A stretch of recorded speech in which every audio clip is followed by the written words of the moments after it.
I wanted to hit on the 12-team playoff as a whole. Dame, we know you're not a huge fan of expanding the playoff. Please don't make me say it again, please. But the event itself. Mhm. What did you think of the formats, the games? What was your kind of biggest takeaway of the first time we've seen this in a sport that's never had a postseason like this? The 12 teams is too many. Point blank. Period. 12 teams is too many. No. I like 8 personally. I think 8 is good, and I know think it's not, that, but I'm just saying. We have to compare 12 what we have now versus 4 that we used to. I know, but I agree with him that 12 is too many. If we had 12 a is too national much. championship game, of well, we don't know if Notre Dame would have made it in a 14 field because it would have been really close. They didn't penalize Penn State because they knew in the 12 team that it was a different thing. In a 14 field, they may have and put Notre Dame in there. So Notre Dame still could have made it. Would have had Notre Dame, Oregon, Penn State, Georgia. We're probably or Texas. No, Texas. Oh yeah, Texas lost. Yeah, my so bad. you're probably having an Oregon Georgia national championship or no, Georgia's not beating those teams without Carson Beck. They're not beating Penn State. That's who they would have played. No. Not Penn State. Who was 3? It was. Is that Texas? Well, it would have. Texas. The rankings could have changed a little bit. Regardless, another Georgia was not 12 teams is too many. Yeah. We're trying to decide. Chris, what was your takeaway from? If this was an Oregon Georgia national championship 1 and 2, would you have felt better about that than based on the tournament that we got? I don't particularly care about where it ends. I don't get that invested in it. All I want is every team with a claim as the best team in the country gets an opportunity to prove that or not prove that on the field. That's all I want. The ending, I don't care about like how does it play out, who gets end up at the, that'll decide itself on the field. The thing that enraged me about the BCS and the 4-team playoff is teams like UCF going undefeated. Back in the day, Auburn, believe it or not, the TCUs of the world, the Boise's of the world that have these great seasons, and they just say, congrats, go enjoy the Fiesta Bowl. The other guys are going to play that was un-American. Well, then play. They didn't play nobody. They didn't play anybody. Still, but that's what I'm saying, though. They should get a chance to play, buddy, because teams wouldn't play them. We were just at the College Football Hall of Fame the other day, and among the class, Justin Blackman, wide receiver at Oklahoma State. If Oklahoma State doesn't lose that game to Iowa State, the entire history of college football is different. True. Because that is what gave us the Alabama-LSU rematch, and that's what gave us the 14 playoff, and then eventually the 12-team playoff. Like, that's what all like, yes, I'd love to go back to the days when winning the Fiesta Bowl was like a great thing for your season, but the reality is we weren't there. Mm-hmm. Players were opting out like crazy in the 14 playoff. Ohio State players are opting out of the Rose Bowl, which is a kid who grew up in the Big Ten would have never happened. Yeah. You had to expand it. You had to go to where it was. And I thought this playoff was awesome. I love pretty much all of the games out of the first round were good, other than Ohio State, Oregon. But the only like real blowout of the quarterfinals on was the number 1 undefeated team losing. You know, like, and that was compelling because it was like, what is happening? We got 2 great semifinal games. We got a real enjoyable national championship game. We got a good slate of quarterfinals. Like, that's what I want. Like you said, I came into this playoff thinking there were 6 teams that could win the national championship. All of them were there in the quarterfinals, and it played its way out in the field.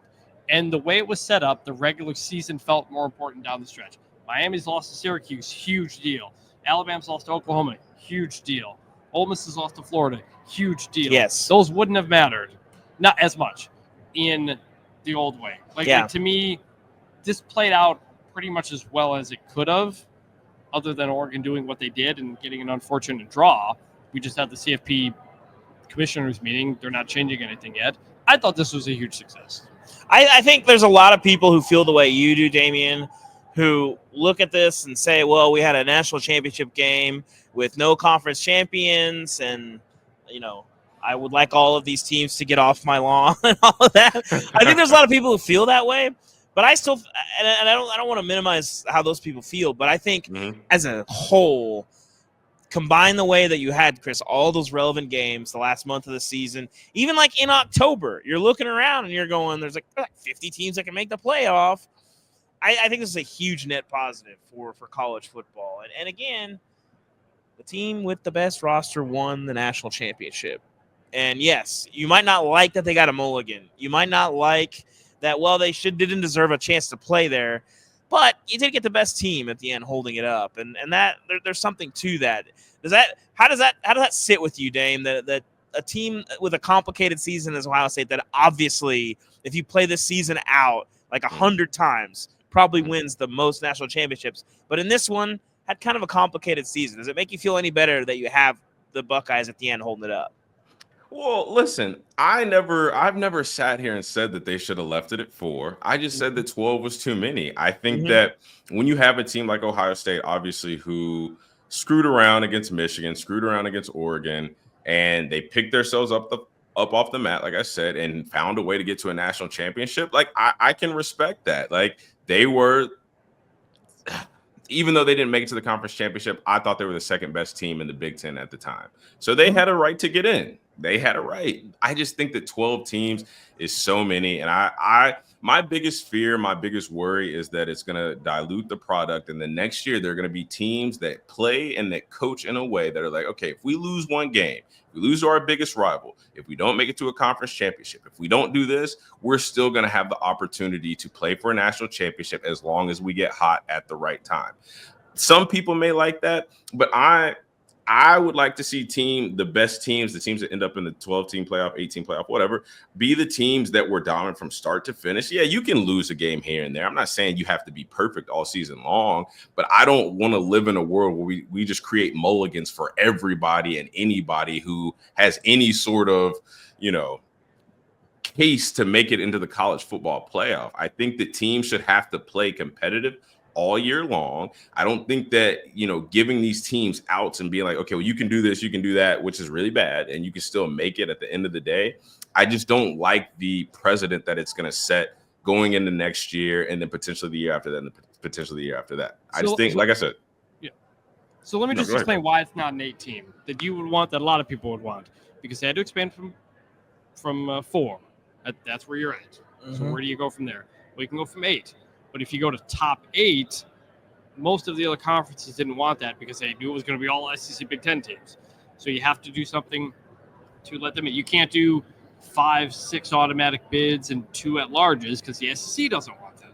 So the compromise that they came up with was 12. Conference champions get in, your SEC Big Ten teams get your at-larges, and that's where it's at. I like 12. I do not want to go to 14. I do not want to go to the play-in games out of conference championships that you like, and that ACC Commissioner Jim Phillips mentioned is like, it's something we're thinking about. So we may be going there. But the reality is conferences are too big. Conference realignment sucked. I hate it, and it's going to continue to ruin the sport. It's a good game. Yeah. I was interested until the end. We don't have many of those in the CFB era. A lot of blowouts. Last year was like quasi-close, but never that Not close. really. This was one play away from Notre Dame having the ball and a chance to tie it. Yeah. Which is worth it. So, ultimately, I think the right teams made the championship. They gave us a worthy game. And that was fun. Monday night, a lot of people hate it. There's nothing you can do. It has to be Monday.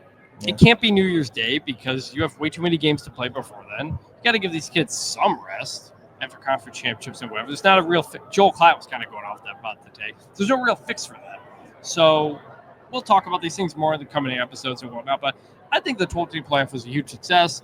I think Ohio State's a completely deserving national champion. Notre Dame deserved to be here, put up a good fight. I think it put college football in a good place. Yeah. We hear so much about how college football is broken. There's money in the portal, and it's this and then it's that. And we're always reminded it's the games, why we love the sport. And this playoff gave us that. We were talking last night with a couple editors on our staff, and they're asking, how do I felt about the state of college football?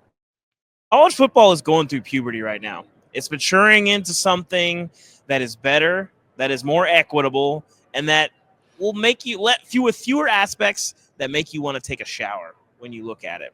And right now, the roster stuff is not great, and people are still figuring out what the playoff looks like.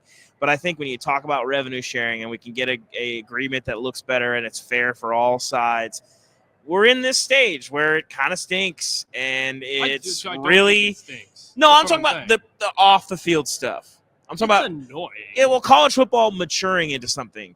Yeah. But I keep coming back to, like what you said. I covered a lot of games this year. Fall Saturdays felt the exact same as they always are. And people can complain about the roster movement and all this stuff. And those complaints are real. I don't like it as much as anybody. And the conference realignment and stuff. And I don't like that stuff either. But at the end of the day, when they tee the ball up and you're inside the stadiums, that can't be replicated. And that still felt the same as it did when I was a kid. And I remember 1995, Arkansas, South Carolina was the first college football game I ever went to. And I was 8 years old, and I walked through the gates, and I was like, this is crazy. Still feels like that. And I think, especially in the places where college football matters, it's always going to be like that. And I still really believe that because it's so culturally ingrained to the places that love the sport. It's not the NFL. We don't want it to be the NFL.